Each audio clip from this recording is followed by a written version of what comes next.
And manifestation, you teach this, so this is something that you would see with a lot of your students too, wouldn't it? Yeah, well, first we start to think about what it is that we actually want and from what place that's coming. So is that coming from what we already have or what we would actually love to create? If we could have anything, what would that be? So it's even more powerful to create from a place of abundance. And then we put daily practices in to try to call this in, and actual action steps as well. It's going beyond thinking, but it really does start in the mind.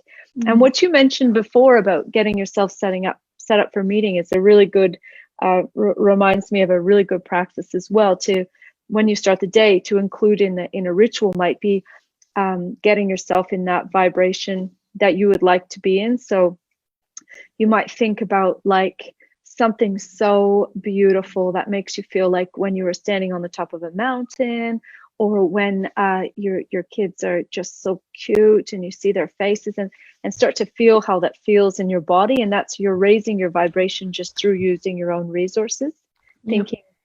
But also you can raise your vibration in this actual practical creating your daily ritual by writing down what you think you would like to be doing, and then imagining that you do that and how that would make you feel. And then you'll start to see how that's actually going to feel just by putting it inside your own mind and letting those feelings appear inside of you. Did that sound too complicated, or you catch what I mean? No, there? I get exactly what you mean, because I think we know the power of the mind. The mind has no time scale. So, it always, I'm always just overwhelmed with things like there's a smell that can take you back to a child. Yes. You can relive the experience, Amazing.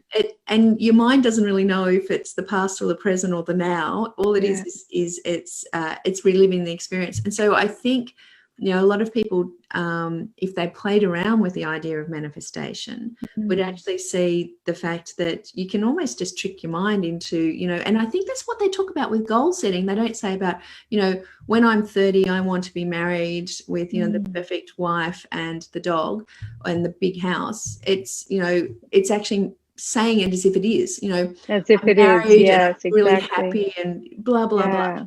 And so I think, that kind of talking to yourself or self-talk about it's already happened. Yeah. And it creates like a blueprint in your body. And so you sort of know what you're looking for, because we're filtering so much information all day and all night, and so many different possibilities are coming at us. We want to create the filter and the focus to be all of the things that feel like that. I want those things, and those are the things you'll attract, and those are the things you'll look for, and you'll know when you find them, because that's how they will feel. They'll feel really good, or whatever that feeling is you want to have more of.